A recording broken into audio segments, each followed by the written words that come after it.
اے مسلمانوں اٹھو دین کی حفاظت کے لیے، کوششیں دل سے کرو تم مذہب و ملت کے لیے، کوشش کفار ہے دین کی اعانت کے لیے، غوث اعظم کو پکارو تم کرامت کے لیے۔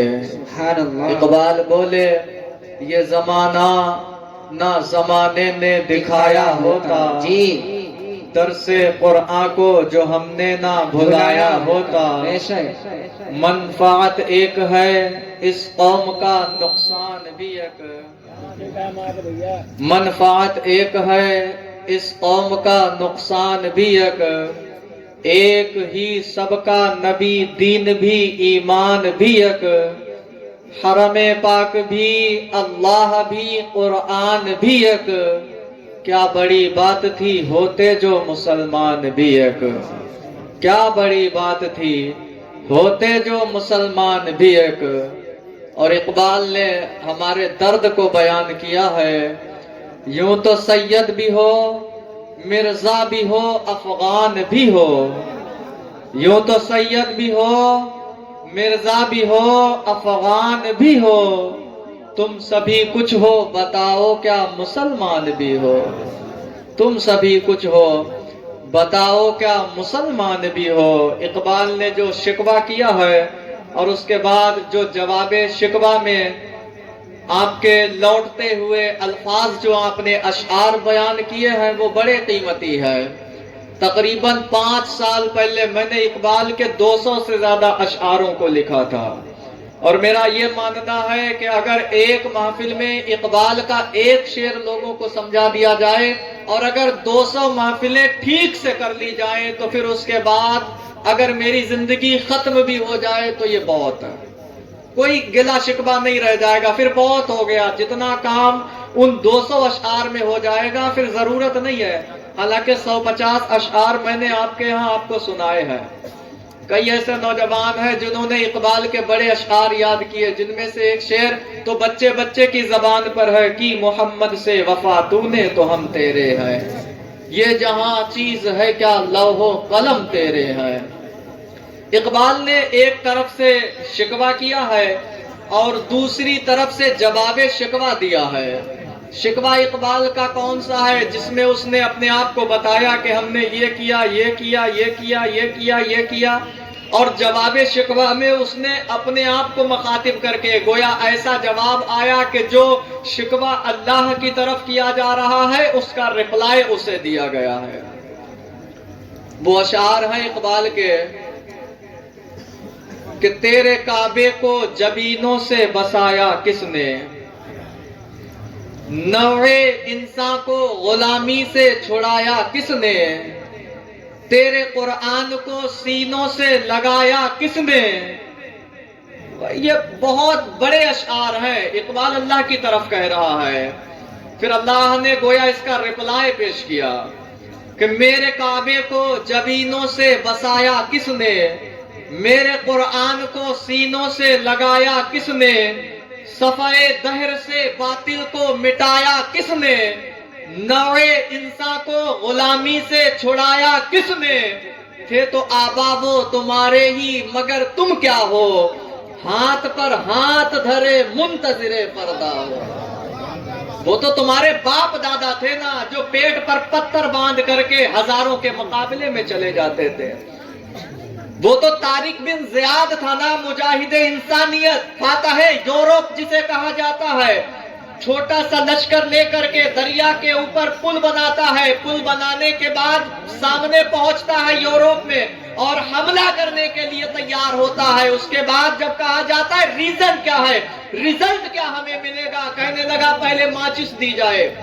ماچس تلاش کی گئی، جس پل کو بنایا تھا پار کرنے کے لیے اس میں آگ لگا دی جاتی ہے، جلا دیا اس پل کو۔ لوگوں نے پوچھا اے طارق بن زیاد یہ پل آپ نے جلایا کس لیے؟ اس مرد مجاہد کا جواب سنیں آپ کی عقل حیران ہو جائے گی۔ فاتح یورپ ہیں آپ۔ طارق بن زیاد نے فرمایا لوگوں یہ پل میں نے اس لیے جلایا ہے تاکہ تمہیں یہ پتا لگے جس رب کے نام پر تم میدان میں آ گئے ہو اب یا تو تم فتح پاؤ گے یا تو یہاں سے مر کر کے جاؤ گے۔ یا تو اللہ تمہارے ہاتھوں میں فتح کا جھنڈا دے دے گا، یا تو اللہ کی راہ میں تم شہید ہو جاؤ گے، واپسی کے راستے کوئی نہیں ہے۔ اللہ اکبر۔ بہت درد ہے، اللہ کرے مجھے کبھی وقت ملے صرف پرسنل آپ لوگ ہوں اور آپ سے بات ہوتی ہے، اوپر کوئی بات نہ جائے، میں بتاؤں کہ پروپیگنڈا چل کیا رہا ہے۔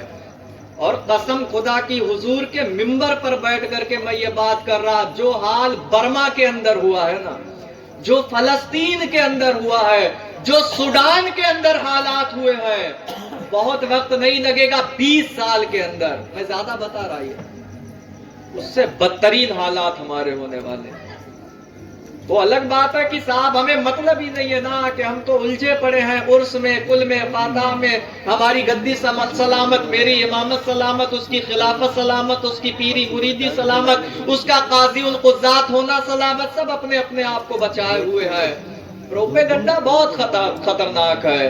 تو اقبال بولے، صفحے دہر سے باطل کو مٹایا کس نے، نوع انسان کو غلامی سے چھڑایا کس نے، تیرے کعبے کو جبینوں سے بسایا کس نے، تیرے قرآن کو سینوں سے لگایا کس نے، جواب ملتا ہے صفحے دہر سے باطل کو مٹایا کس نے۔ مطلب وہ تو اپنے لیے کہنے لگے، ہم نے کہا ہے، لیکن بتایا جا رہا نہ تم نے کچھ نہیں کیا، تم تو آپس میں لڑ کر کے رہ گئے، تم تو برادری واد کا شکار ہو کر کے رہ گئے، تم تو اونچ نیچ میں مبتلا ہو کر کے رہ گئے، تم تو دوسرے کی ٹانگ کھینچنے میں لگے رہے، تم تو دوسروں کے حوصلوں کو پست کرنے میں لگے رہے، تم تو دوسروں کی غلامی، دوسروں کے تلوے چاٹنے میں لگے رہے۔ جو انقلاب لے کر کے آئے وہ تم نہیں تھے، تمہارے باپ دادا تھے، وہ تمہارے بزرگ تھے جو یہ کام، محمد بن قاسم۔ اللہ کرے آپ کو وقت ملے اس بندے کی سیرت کو آپ پڑھیں۔ ہندوستان سے آواز جاتی ہے، 2 عورتیں پکارتی ہیں، ہماری عزت کے اوپر راجہ داہر نے حملہ کر دیا، ہے کوئی اللہ کا بندہ جو ہمیں بچائے؟ اللہ اکبر کبیرہ۔ یہ آواز پہنچتی ہے عرب تک۔ بادشاہ تو ظالم ہے لیکن اپنے بھتیجے سے کہتا ہے جاؤ، وہاں پر 2 بچیوں کی عزت کا سوال ہے۔ محمد بن قاسم اپنے ساتھ 500 یا 1100 مجاہدوں کو لیتا ہے اور لینے کے بعد ہندوستان میں آیا۔